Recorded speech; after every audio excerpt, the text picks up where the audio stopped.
All right, ladies, gentlemen, this is your 2-minute warning. 2-minute warning. Everyone, this is your 2-minute warning. We go live broadcasting across the world in 2 minutes.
All right, welcome everyone again to our Civil Rights Conference commemorating the 70th anniversary of the Brown v. Board decision. I'm pretty sure that this morning I got so excited about the presentation that I failed to introduce myself. I am Kathleen Pate. I'm the education specialist here at the Clinton Presidential Library. We're very excited to have this panel for you.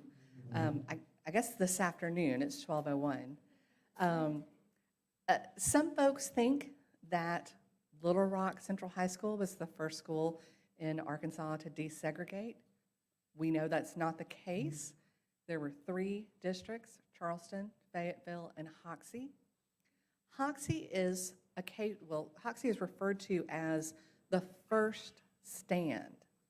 And I don't want to go too much into why, because that's kind of the discussion that we're going to have here. But there was pushback. There was pushback against desegregation. So our panelists are people who were there, and I'm going to let our moderator, Dr. Jay Barth, director of the Clinton Presidential Library and Museum, introduce them. But let's welcome them to a stage with a nice round of applause.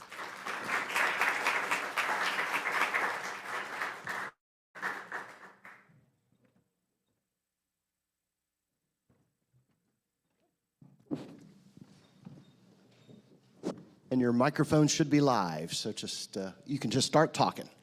So thank you all so much for being here, and I want to thank especially the teachers in the room for dedicating so much of their time this week to this work. And I really want to thank Kathleen again for all the time she's put into helping put this together, along with colleagues at the other sites, including Brian from the Central High National Historic Site in the back. So we're really, really thrilled. So we're gonna just kind of get going, and along the way we'll hear the stories of these folks. But think of it as 1955. And we have a 3rd grader, 2 7th graders, and a 10th grader here on 9th grader, a third grader, 7th grader, and a 9th grader. So, we will not, over time, the ages will be divulged, but so there's no secrets about ages here today at all. But I'm gonna start with our 9th grader.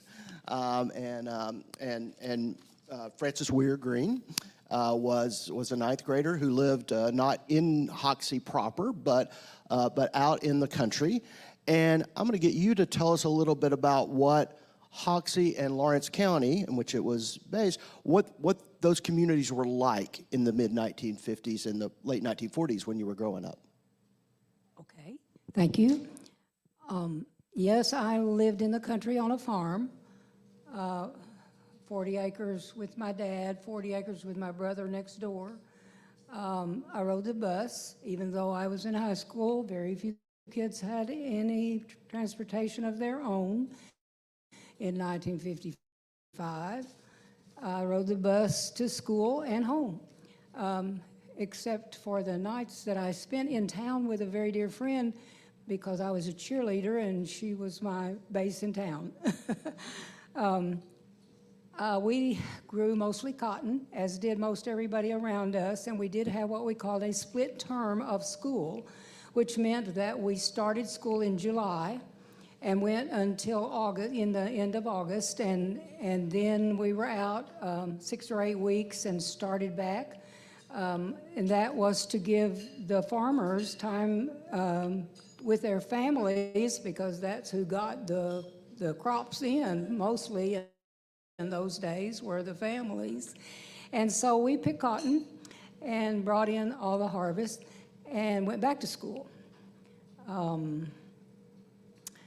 It was a small town even then, but very, very active town. My husband lived in town and was much more knowledgeable about what was going on at the time than I was. And I'll wait till later to add that. He just asked me to talk a little bit about what it was like. The whole county grew cotton, pretty much. James, what else do we grow besides cotton then? James lived out there on a farm where I did. They did some soybeans, Yeah, and but very some little people rice. had rice. Yeah. A farmer down the road from us, a mile or so, was the first rice farmer that I ever knew of. One of his sons was in my class. And then James's sister was in my class.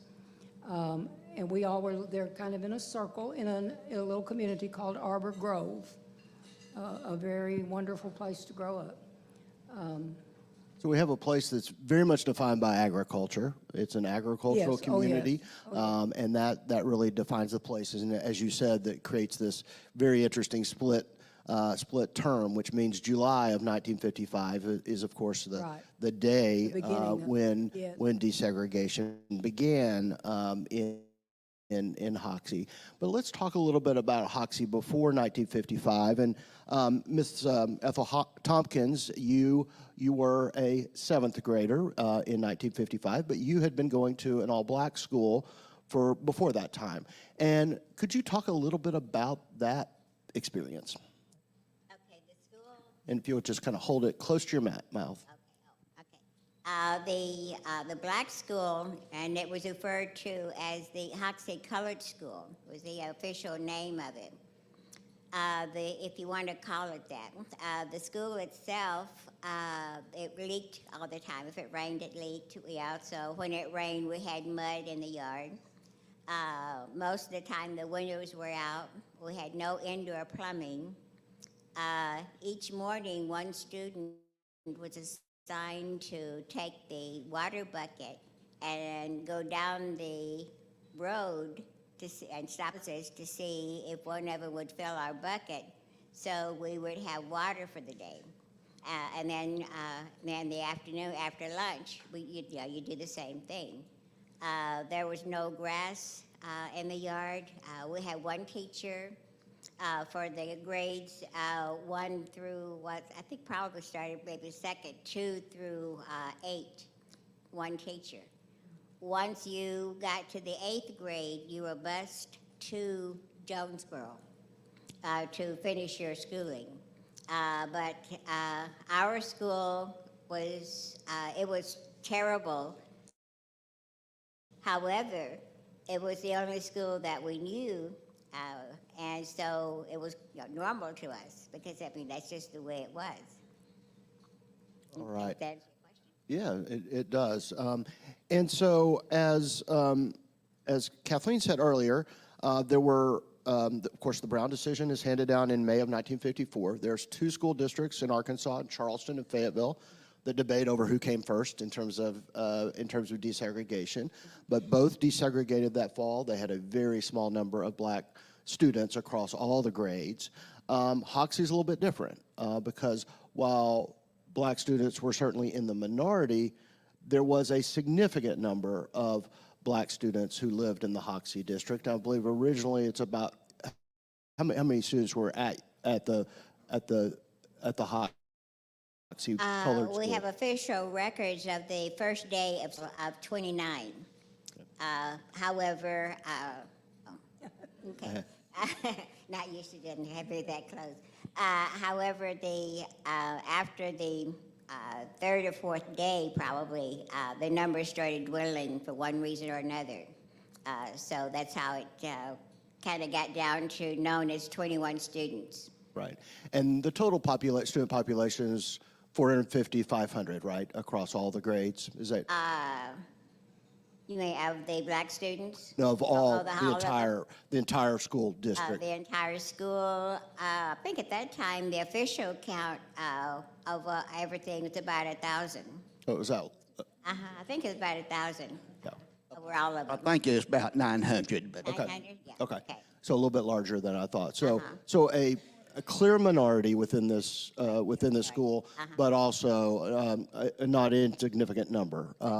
So let's talk a little bit about the decision to the Brown 2 decision is handed down in May of 1955, a year after Brown 1, and that's of course the decision in which the court said that desegregation should happen with all deliberate speed. Right. And the district, the school board in Hoxie, led by the superintendent, Superintendent Vance, decided to close the school. And I would love any of y'all, but Marlon Tate, do you want to get in here and talk a little bit about why that closure happened? Why was the decision to go ahead and close the black school and merge the two schools together and have one school in Hoxie? Well, you understand I was only in the 7th grade, so I'm not privileged to a lot of the background information, but the school district was probably in financial difficulties at the time. With that, and the school board decided that it was the right thing to do since the Brown versus Board of Education thing came around, and it gave them an opportunity to go ahead with that and integrate the school system.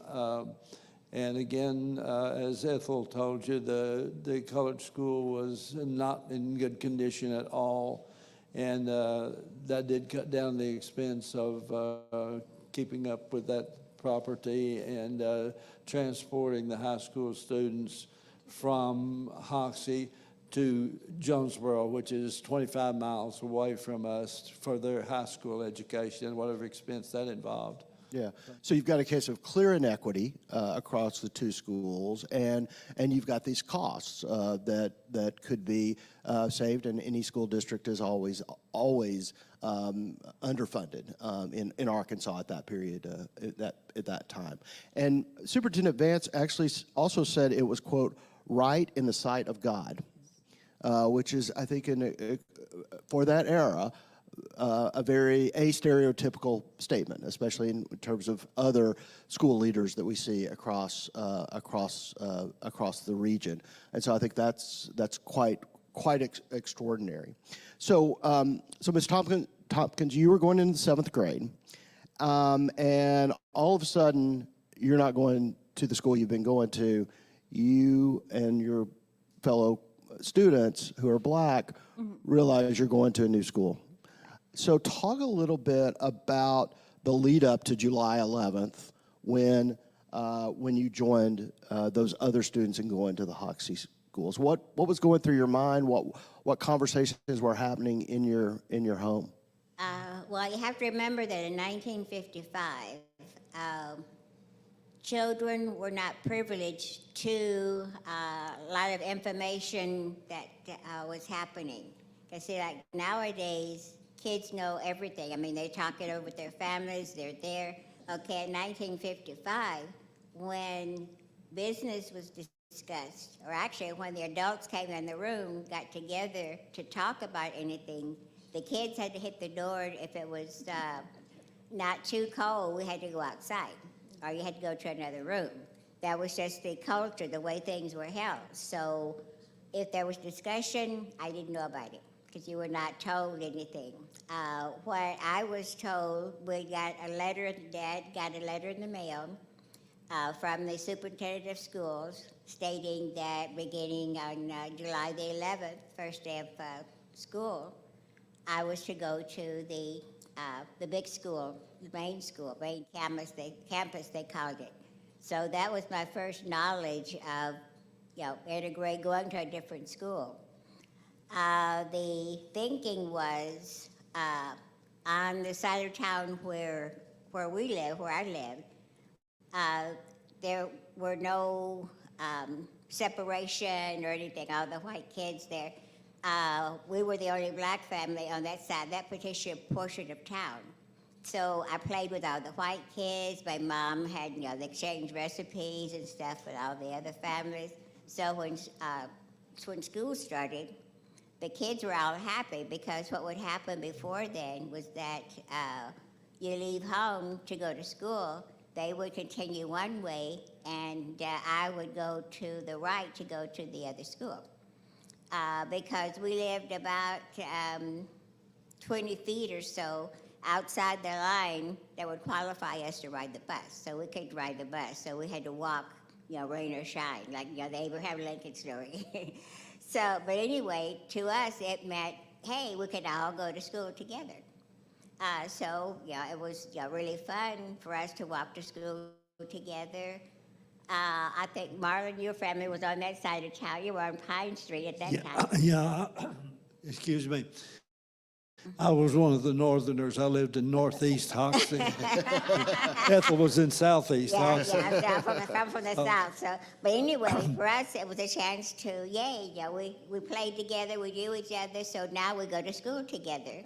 So to us, it didn't have any, the only difference is that we could now at recess play together. To go along with what Ethel was saying about us not knowing anything about what was going on, like I say, I was going in the 7th grade. To my recollection, there was no knowledge, no discussion of this at home. I started school, and hey, we had new kids in school. Ones that hadn't been going to class with us before. And they know some new games. They know how to play, shoot marbles, which we didn't know how to do. So it was just, a chance to new games. And also, considering the grades, when school started, I was actually 6th grade.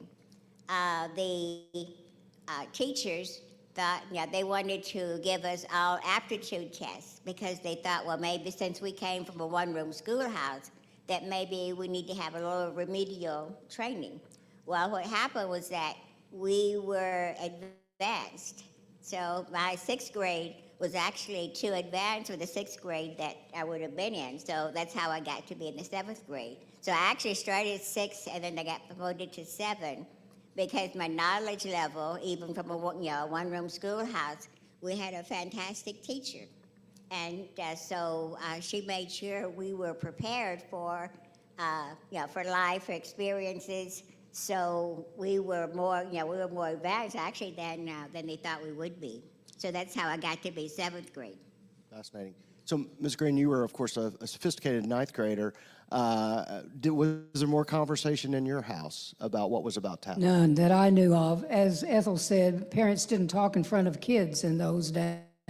If my mom and dad discussed the issue, I never knew it. And I never knew of any tension in our home from what was happening, even after the storm clouds came in. I never knew that. And I had a second thought, and it left me, and that happens to me all the time. Well, see, we're living history. We're from that time, Yeah, so yeah. you know that we're a little bit over the And over ladies 60. and gentlemen, we're getting old. It'll come back. Okay. So, Mr. Whitlow, you remember? There was very little discussion from my point of view. Like we've said, the kids didn't know anything, but from what I've gathered, in the town, there was no real discussion, no objection to the integration of the school system. The problems that we had came later. Well, we have the magazine here, and now Life magazine came in and did a story on the integration at Hoxie. I remember photographers running all over the school. They took pictures of, one example, there was one black kid and one white kid leaning against the same tree, you know, eating ice cream on recess time. In classes, they took pictures of us in the music class together and some of the other classes, I'm sure. But until that publication came out and Life magazine published the story, outside segregationists came into Hoxie and caused the problems. If the outsiders had stayed out, in my opinion, that if the outsiders had stayed away from Hoxie, we would have had no problem at all. And I want to talk about that in more detail in just a minute. I do want to ask Mr. Whitlow, those first couple of weeks, I think the Life magazine was published in late July, so there was a period of time between the opening of school and then the arrival of the Life magazine. Mr. Whitlow, you remember anything from those first couple of weeks? Yes. I don't remember my mom and dad talking about integration. I lived out close to Francis. We went to church together. But I do remember, I get emotional about this. Mom and Dad, on that Monday morning, when we went to school, you know, we was eating breakfast. Mom and Dad said, I had two older sisters, but they told us the black students gonna be there at school. Said, you can play with them if you want to. If you don't want to, that's okay. But you will be nice to them. I remember that. And I get emotional about that. But I played with them. I had those two, I forgot, Ruffin boys. Two guys and brothers. Those in my class. I played with them. We got along fine, you know. We was 8 years old. We'd get out there and do what boys do at that age, you know, wrestle, throw stuff at each other. We had fun, but I got along with them. I had no problems with them. But I do remember what my mom and dad said, treat them nice. And that's what I did, or try to anyway. And that's what I remember about the first morning before we went to school. And what else did you ask me? No, I think okay. That's beautiful. I asked you about those first weeks, and it sounds like you described it really well. And then this Life magazine, which we've seen on the screen, did appear, and I think, you know, especially for young people today, I think the power of Life magazine and the reach of Life magazine was immense. I mean, it was a huge publication at that time, and so here you have millions of Americans seeing these photos, and it was a very positive portrayal of what was going on in Hoxie. Is that here you have a community that is actually living up to the Brown decision, abiding by the decision in a peaceful way, and the photographs told the story that we've heard in words so far. So things begin to change. at that point. And I would love for y'all to talk about the impact of that publication on the change in the tenor and the feel of things at the school. Okay, after the magazine kind of hit the stand, okay, the people of Hoxie were not really concerned. They were finishing up on getting their crops in, so they didn't really pay attention to the magazine. However, Hoxie was kind of under scrutiny because of the White Citizens Council and some of the other white citizens groups.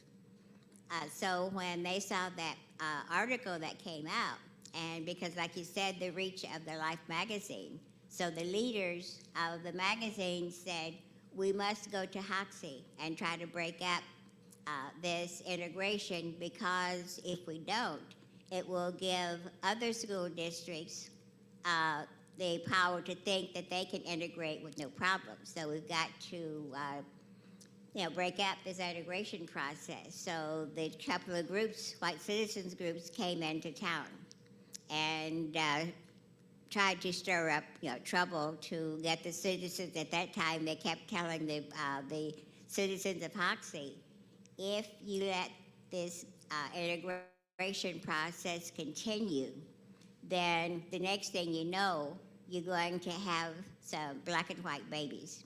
That was a term that they used, and that was a scare that they were using. Also, we may have to kind of resort to Mr. Smith and Wesson. That was a term that they used to kind of break up this situation. So those were some of the scare tactics that they used on the citizens of Hoxie. And if you're a parent and someone comes in and starts talking about there may be danger, of course you're going to keep your kids at home. You're going to want to protect them. So that was how one of the reasons the boycott kind of had an impact, because when you're talking about somebody's child, of course they're going to keep them at home. Yeah. So I would love all of y'all to talk about the way in which this dynamic, the magazine publication, but more importantly, the arrival of folks from mostly around the state, but in some cases from the region, come into Hoxie to say, we've got to stop this before it gets out of control and moves to other communities. How did it change y'all's day-to-day lives as students? I don't know that it really affected us as students. Like Ethel was saying, these were kids that we all grew up together, and maybe like she and I were in separate parts of town, but we'd see each other at various functions around town, movie theaters, things like that. Of course, now movie theaters, I'm sorry, folks, they were segregated too. The coloreds had to sit in the balcony section. They weren't allowed down on the floor level with the white folks. That was a decision of the store or the movie owners and whatever. We all shopped in the same stores. I don't know that it affected us as students as all. Now, there were some hardships. Some were kept out of school. I went the first after the magazine publishing came out, when the outsiders came in and started getting some of the local folks agitated and convincing them of things that's going to happen. If the blacks go to school with the whites, there are certain things that are going to happen that you're not going to like. But that caused hardships. My own father was threatened with the loss of his job if he worked in a neighboring town in Walnut Ridge. He was threatened with the loss of his job if he kept me in school. Okay, he had some surgery that needed to be done, that had to be done here in Little Rock. I don't know whether it's what to say about it, but he chose to go ahead and have that surgery done at that time. So it was just my mother, my father, and myself, okay? So with the seriousness of the surgery, he moved us all to Little Rock. And you guys, Little Rock didn't have summer school, so I couldn't go to school anymore. They didn't pick cotton. No, they didn't pick cotton in Little Rock. I didn't have anything to do. But we were down here, and then when his series of surgeries were over and we moved back, I was back in time for the fall term. When we came back, then those of us who hadn't finished out the summer term had to go to the superintendent's office and be interviewed as to why we missed that last 2-3 weeks of school, whatever it was. Okay, being an ignorant seventh grader, I just said my dad kept me out, not meaning that he kept me out because of the integration, because my folks had no problem with it whatsoever.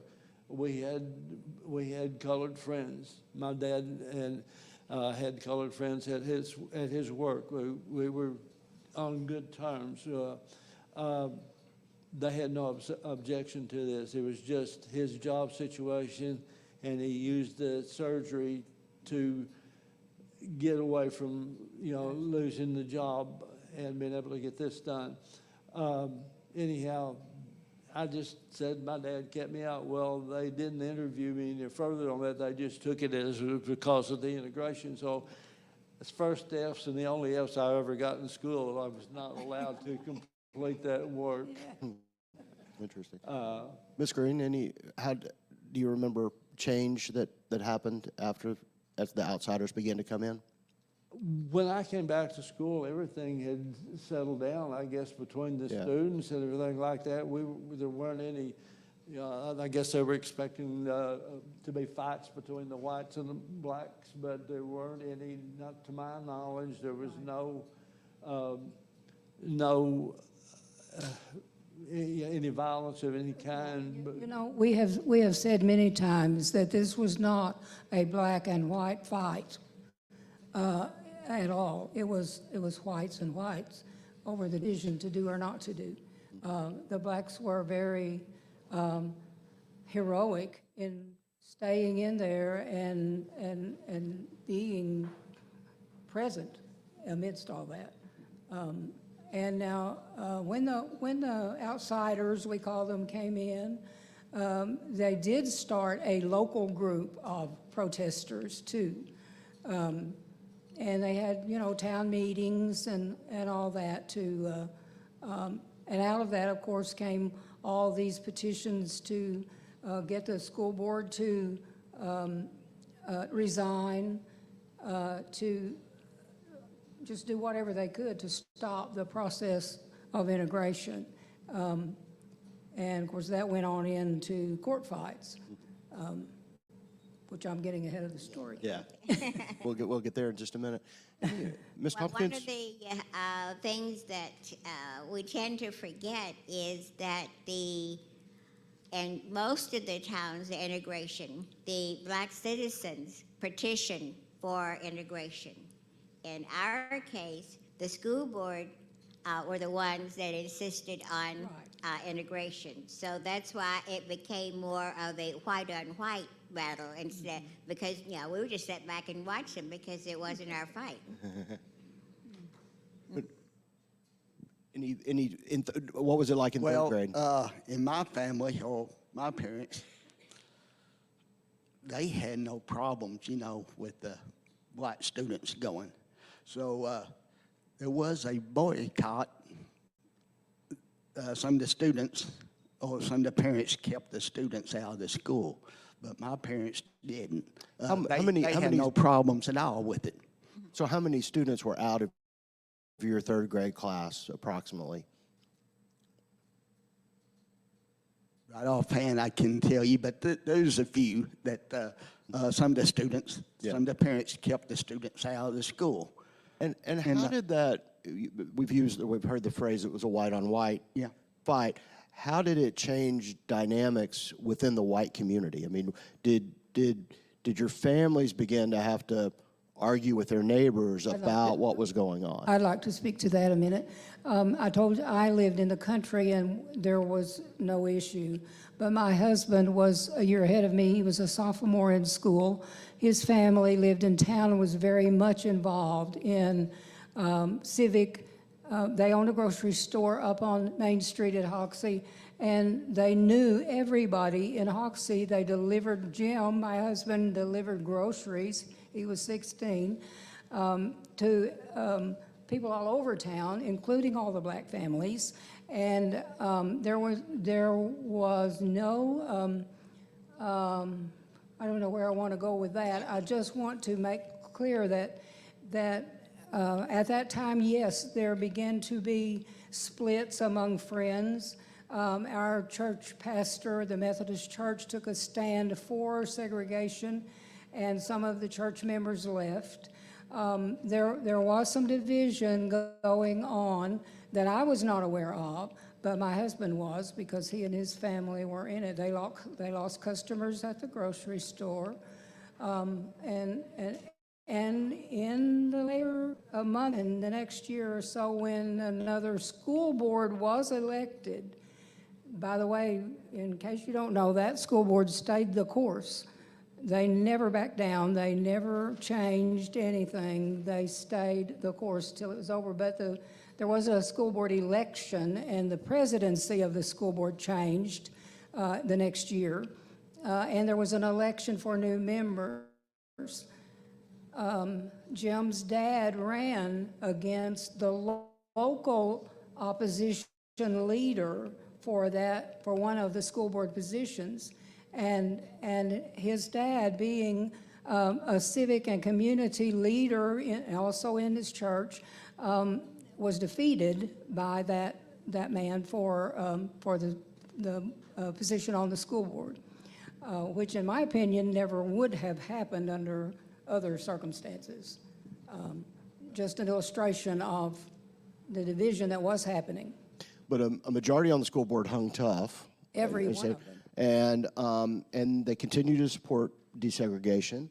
And then, as I think was alluded earlier, it then goes into the court system, right? Yes. And of course, works its way up from the district court, we're in the federal court system, and the federal courts, Brown has been decided, right? And this here, and I think your point that this was a district decision really created an interesting dynamic, because it was really the fact that some of these outside groups were on school grounds and disrupting the normal operation of schools, and basically the district judge says this is in violation of the good order and working order of schools. So Right? there was an injunction to stop that. Yeah. But the outsiders were going on the basis of the Arkansas Constitution at that time that said the local areas had control of anything that happened to the school. And also in Arkansas Constitution, they had separate but equal clauses. So that's what they were going on. However, when it went to the court, through the court system, they said that the Supreme Court had authority over, or they superseded whatever the state constitution said. So therefore, the Hoxie School Board was following the law of the land at that time, because the Supreme Court had spoken. And that was actually the first time that the United States Department of Justice got engaged on behalf of Integration. integration. And of course, we know the Little Rock story in terms of sending in troops, but here was a case where the Attorney General of the United States said, no, the Hoxie School District is doing right, and we support them, and that was supported at the 8th Circuit. So it was a victory in the federal courts that I think, we talked about lost stories last night. Here's a story that we don't know enough about in terms of that. Okay, another aspect of that also is that the main reason that Little Rock had their problem with Central was that Jim Johnson was part of the citizens group that came to Hoxie when they started going through the court system. Okay, he said that it looked like we're losing that, so therefore I'm going to run for governor. Well, see, up until that time, Governor Faubus said he was not getting involved with any education or anything like that. So, you're on your own, because the school board had gone to Little Rock to try to get, some assistance. So, but when Jim Johnson announced that he was going to run for governor, because he said if he got to be governor, he would shut down any school that tried to do integration.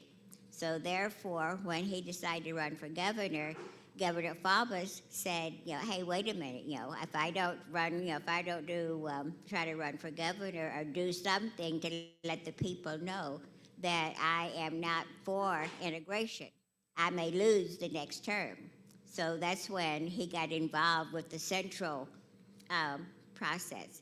And the other thing is that the first National Guard troops that he brought into Little Rock for the school came from Hoxie.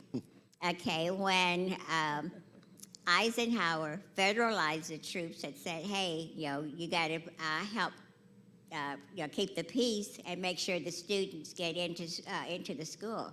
Okay, the same group that was there the day before to make sure that they did not go to school were now back to make sure they went to school. Just some little tidbits of some of the things that happened. Yeah. Mr. Whitlow, I think you were trying to get in. I saw you. Okay, we're good. So, let's talk about after the crisis year ends, and you have this year of school board elections and school board decisions and the resignation of the superintendent finally, who I think by the stress of the Right there, yeah. He got a lot of threats. He had to carry a gun in his car and everything. So. Right, but everybody hangs tough, and the year goes after the court decisions. Things continue on.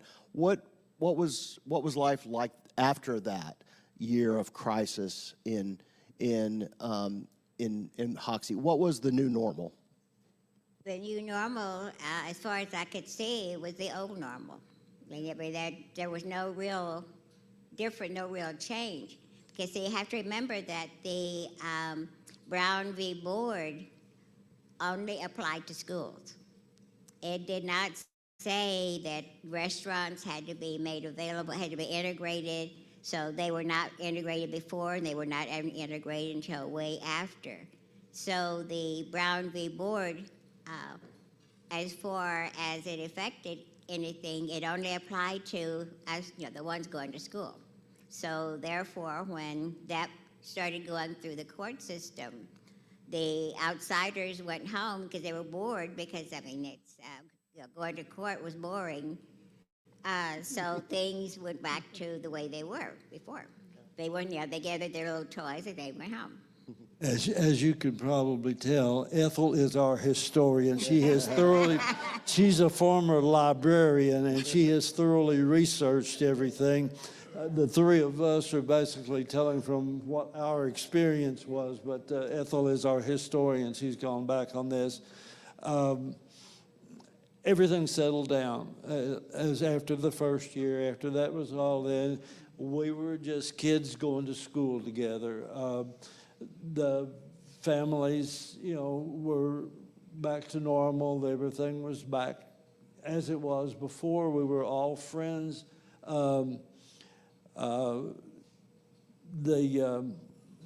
say my dad worked in he was an auto parts salesman, and he lived at the neighboring town of Walnut Ridge, which they're two towns, or you can't tell when you leave one and enter the other one unless you live there all your life. But this where he worked, there's a group of truck drivers that hung out there. It was just like you sit around, you see the things where they sit around outside the general store talking to each other like this. Well, this was kind of the same thing like that. Well, there were white truck drivers and there were black truck drivers, and they all sat around and talked, and they talked about everything that men talk about in that sort of situations, and everything got along fine. We all shopped at the same stores. We all, like I say, I don't remember when the movie theater desegregated, but 1960. see, I told you, this is our historian. But you know, we do need to note here that it was not always smooth in the school because we allowed all the black students to do any and everything in the school throughout, but other schools in the state did not. And so our ball teams did not, other schools did not want to play our ball teams because we had black team members, and they would forfeit, or they would ask us to forfeit. And so we had that to face, and one of our choir members, we had a wonderful choir director. She was known across the state for her excellence in teaching music, and she was bringing us to Little Rock. I say Little Rock, I don't know where she was bringing us that day, on a bus to, I don't know if it was a competition or just a performance, but the choirs were loading the bus, and she stopped the student that I was talking about earlier, who kept us all entertained. Yvonne. Yeah, That's Aunt. his kinfolk. Yeah. Our teacher stopped her and told her that she couldn't go because our group could not perform that day if she were in it. And of course, that broke her heart. And I did not know that until years later. Now, that lady, who is now our age and still a very beautiful woman, lives in Jonesboro. She has written a little book about her family and tells all of that. It took her years to get over her bitterness about her school situation, but she did. Anyway, there's that. Yes, see, we were kind of in a bubble. I mean, we Yes. were totally integrated. However, we forgot, or we didn't know, or didn't think about, I guess, is that the other schools, you know, they hung tough. They still were not, were not integrated. So they did not want to play or visit a place that was integrated. Yes. Now, the school that was, he was saying, you couldn't tell one from the other, Walnut Ridge. Okay, they did not integrate their schools 10 until years. 10 years after we integrated. Pocahontas, which is about 15 miles away, it was 10 years, I think 12 years, I believe, before they integrated. So being, like I said, we were kind of in a bubble because we could go and do things, but we didn't realize that, every year the seniors would go on a senior trip. Okay, I couldn't go on the senior trip because they were making a tour through southern states, and there was no place that would allow me to stay overnight, with the group that we were in. So I couldn't go on the senior trip. So those were like, some little side things that we don't think about. And of course, the presentation that was going on when we came in about the teachers. Okay, our teacher that we had, Mrs. Trotter, she lived here in Little Rock. Every Sunday night, she would catch the train and come to Hoxie, and she would stay the week with various parents so that she could be there to teach. And then on Friday night, she'd catch the train and come back home. Well, when the integration happened, she was out of a job. I know that she tried different places to get a job, but she was unable to teach anymore. So like the presentation before was saying, is that the one hidden fact or little known fact about the integration was that teachers were without a job. Mr. Whitlow? What I remember is there was, 20 students, black students that started. Most of them was, I believe, from two families, Yeah. the Barksdales and the Ruffins. The Ruffins moved, was it the next year or 2 years after that? About 2 years. Yes, and so the black population, student population, decreased quite a bit. Uh-huh.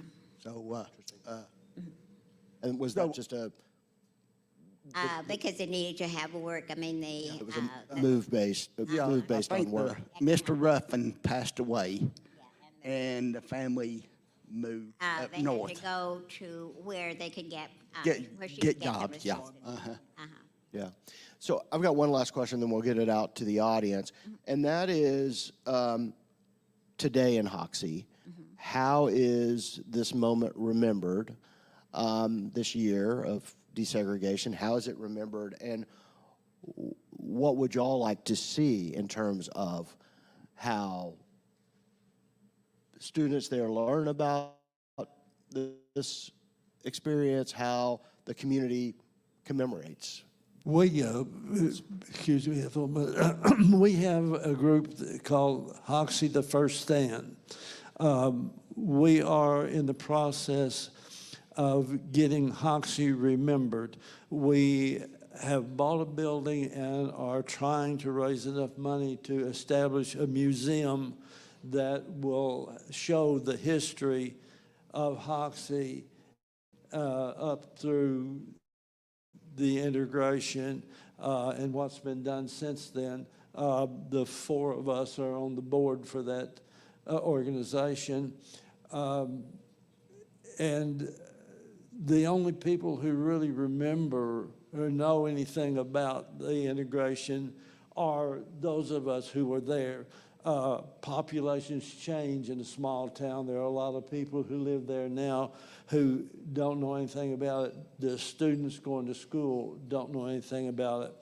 We're trying to get the Hoxie story put into the Arkansas education, the history of Arkansas. It needs to be included. As all of you are familiar with, we were talking about the Little Rock 9. If it hadn't been for the Hoxie 21, there wouldn't have been a Little Rock 9.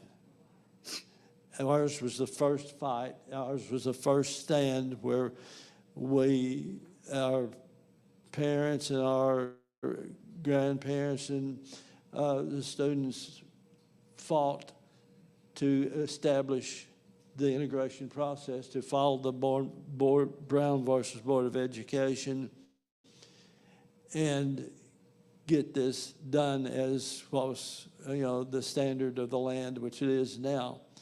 But students now don't know that history. And we would like very much for it to be included in the Arkansas educational system to where the students of Arkansas now know what was done back in the 50s and like that. Can I interject here? Yeah, This is go what ahead. I failed to remember earlier.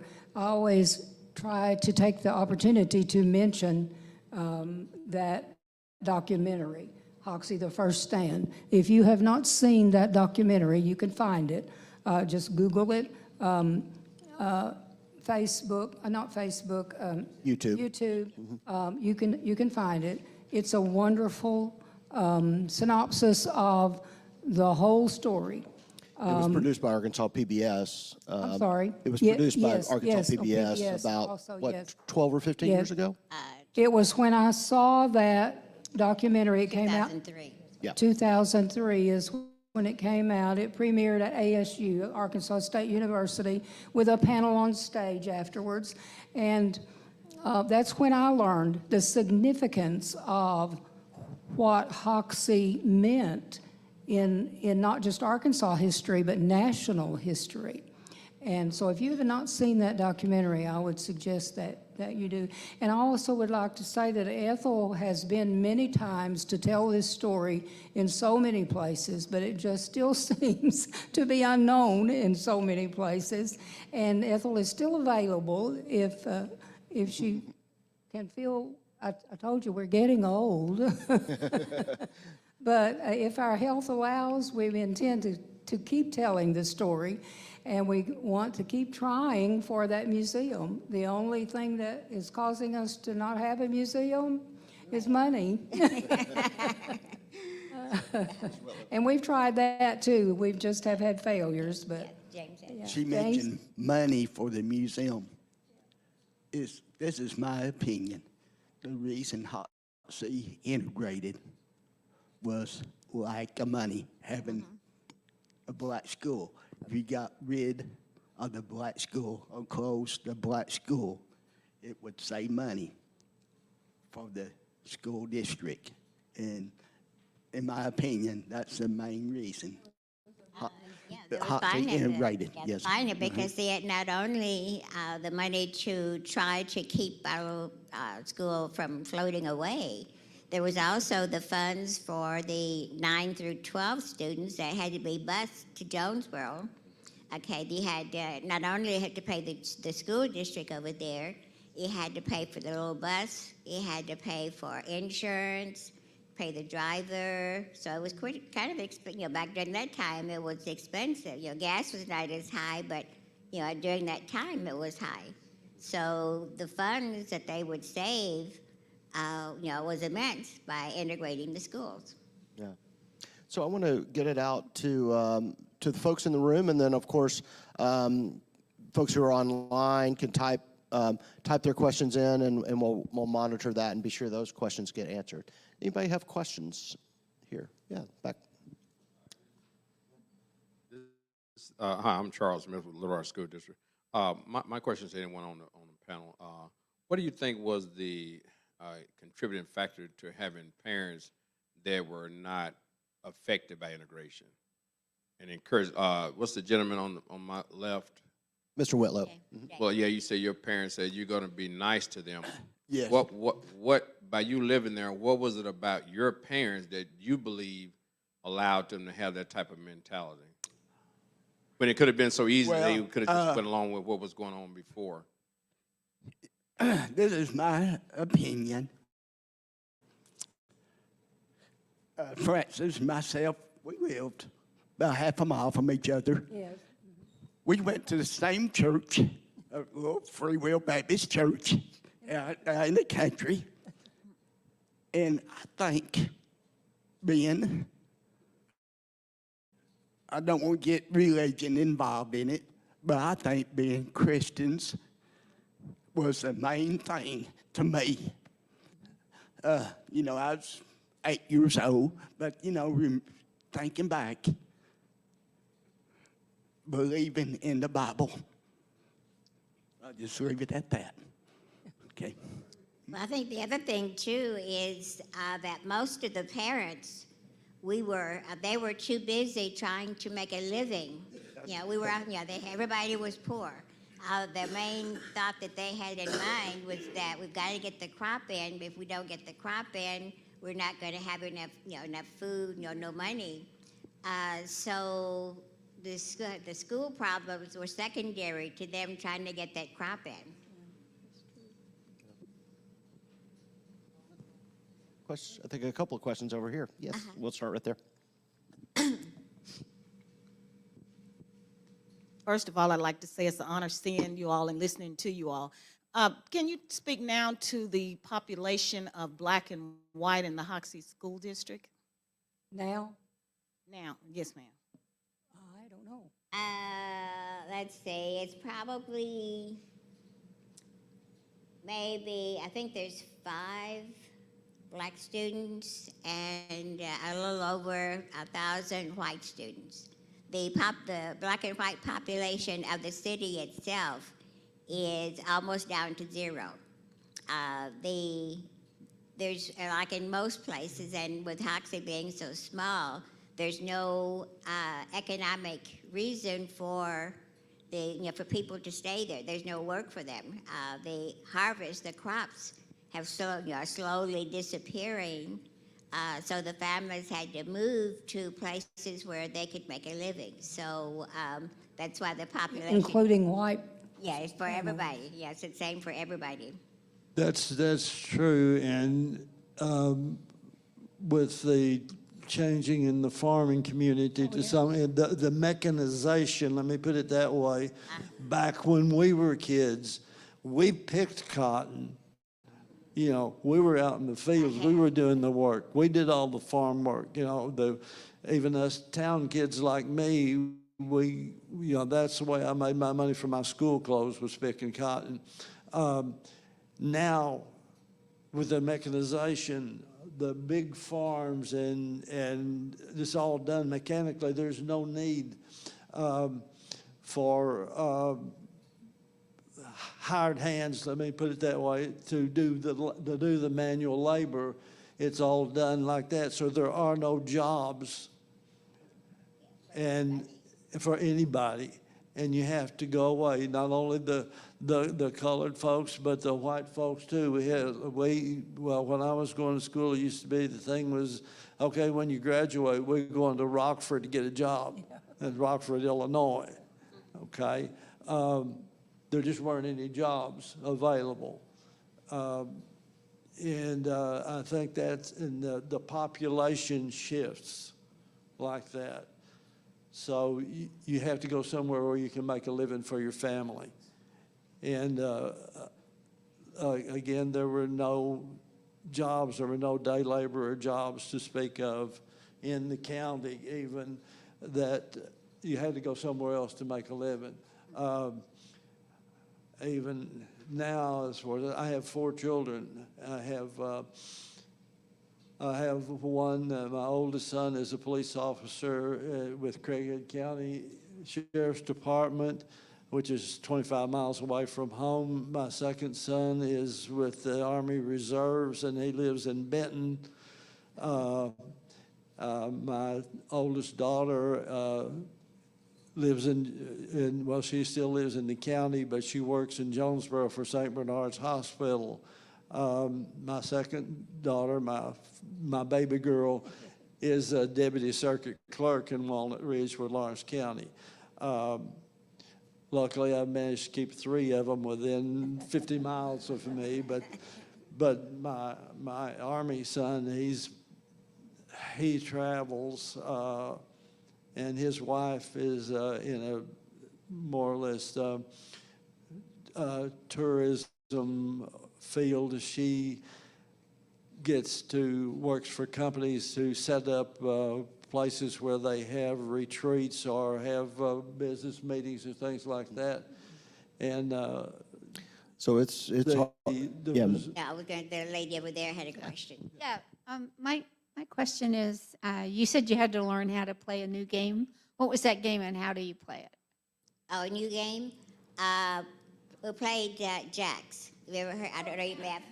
Yeah, we had to play Jacks because, well, see, I had never seen Jacks before. I didn't know what they were, and so when the friends got out the Jacks and the ball, it's like, okay, what's that? And okay, that looks like fun. Can you show me? That kind of thing. Okay. Yes, sir. I recently read a book about the integration of Clinton, Tennessee High School, and it also occurred in 1956. The role of the local people is very similar to what you described. Really? But the White Citizens Council and the Ku Klux Klan came in and had a major input on the community. In fact, the school was actually blown up. To not prevent, but just delay the integration. Could you talk a little bit more about the role of the White Citizens Council, the Ku Klux Klan, or other organizations that were opposing the desegregation? Okay, The Okay. historian answer that. As far as I can find research-wise, we did not have a problem with the Klan. It was just the white citizens group.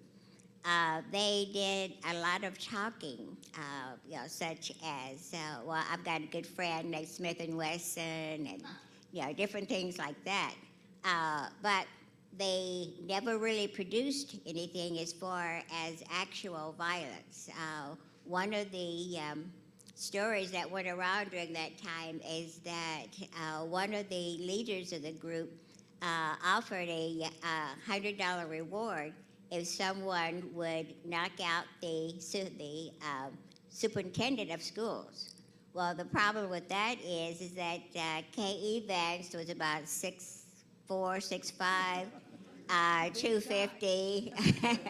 So they never had anybody to take him up on knocking him out. So that was the type of thing that they did. They would call and hang up the school board. They would call them and hang up the phone, call and hang up. Just kind of little stuff like that. That was the extent of it was just a threat of violence that they did for them, for us. That was my question. Oh, okay. Wonderful. All right. Do we have any questions online? We do not. Okay. Okay. All right. Well, it was an honor, as was said, to spend time with y'all, and thank you for telling your story, and thank you for your commitment to helping the next generations learn about the story. So giving them a hand.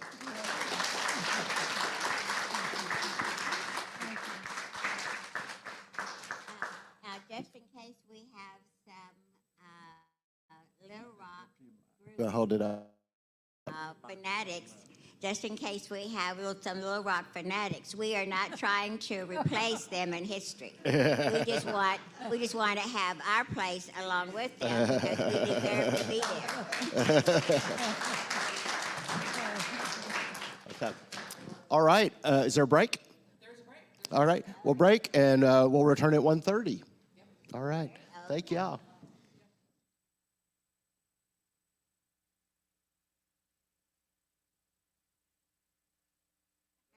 I saw that.